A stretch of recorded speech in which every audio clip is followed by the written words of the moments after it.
किसी न किसी वजह से इस वजह से तनकीद का निशाना बनाने की कोशिश की जा रही कि वहां से दरख्त काट के अंडरपास या ओवरहेड बना है।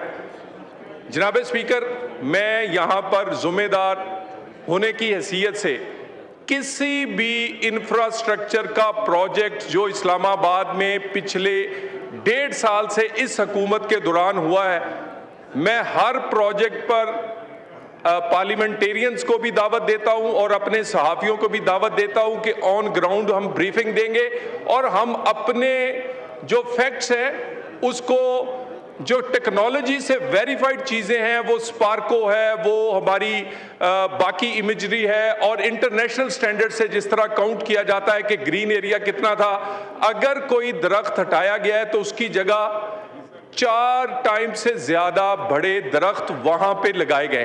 तो सबसे पहले इंफ्रास्ट्रक्चर वाली, दूसरी है जो कि सेक्टर डेवलपमेंट, और तीसरी जो एक आखिरी जिसपे ये पेपर मेलबरी की बात कर रहे हैं। जनाब स्पीकर, जब इस्लामाबाद बना है तो यहाँ पर इसे ग्रीन करने के लिए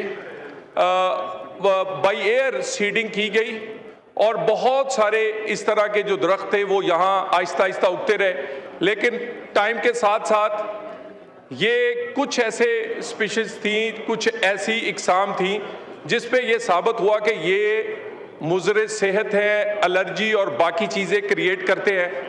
और ये कोई एक दिन में नहीं हुआ, ये बहुत लंबा टाइम इस पे ज़ेरे बहस रहा। सबसे पहले हाई कोर्ट ने इस पे ऑर्डर दिया 2009 में, फिर इसके बाद इन्वायरमेंटल कमेटी तश्कील दी गई, वो भी बजरिया हाई कोर्ट के हुक्म के 2020 में।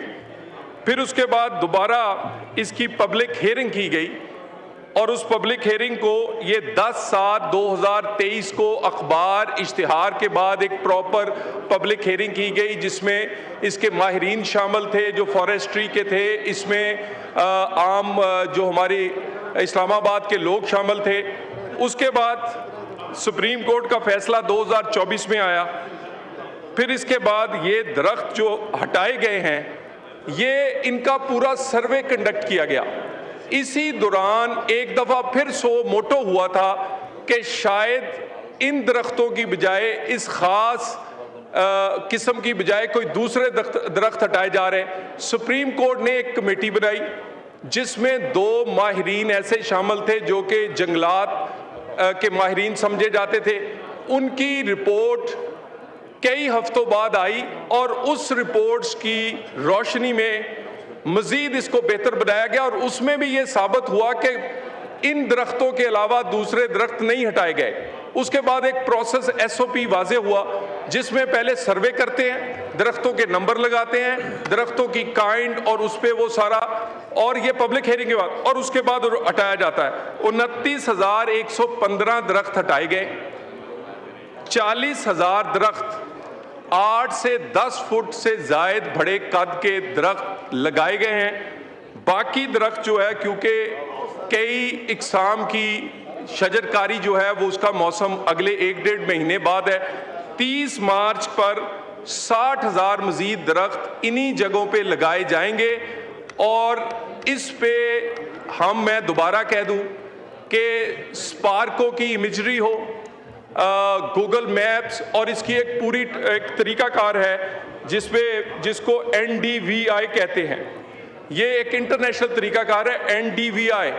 मैं हाउस को दावत देता हूं, मैं अपने सहाफ़ियों को दावत देता हूं कि हम इस इंटरनेशनल टेक्नोलॉजी से आपके सामने रखेंगे। और अगर ग्रीनरी कम हुई है, ग्रीन को ब्राउन एरिया में कन्वर्ट किया गया है, तो इस पर जो आपके सामने फैक्ट्स रखते हैं। लेकिन आज के दिन तक जो हमने ये सारी टेक्नोलॉजी से क्वाइफ और फैक्ट्स इकट्ठे किए हैं, ये 2020 तक यहाँ ग्रीनरी कम हुई है, लेकिन 23 से 25 का जो डाटा है वो जितनी ग्रीनरी थी उससे बड़ी है परसेंटेज। और मैं इसको दोबारा कह दूं, ठीक है, ये अरकान असेंबली किसी प्रोजेक्ट का, किसी सेक्टर का, कहीं से दरख्त हटाए जाने का, और इसी तरह सहाफ़ी हमारे, लेकिन ये नहीं कि ऐसे ही पीछे लग जाए बात के कि कोई कान ले गया है, कान देखने की बजाय किसी और के पीछे भाग पड़े। मेरा ख्याल है ये इस तरह नहीं होना चाहिए कि फैशन बन जाए, बिला वजह से हम इस्लामाबाद को, कैपिटल को तनकीद का निशाना बनाएं, फिर आप चेयरमैन सीडीए को पर्सनली हिट करें। जो फैसले हुए हैं किसी एक अफसर ने नहीं किए, एक पॉलिसी के तहत, हुक्म के तहत, और उसके हम रिस्पॉन्सिबल हैं। ऐसी किसी को, और हमारे पास बेहतरीन ऑफिसर है, चेयरमैन सीडीए को बिला वजह तनकीद की बजाय अच्छे अफसरों की तारीफ होनी चाहिए। Thank you very much. शुक्रिया।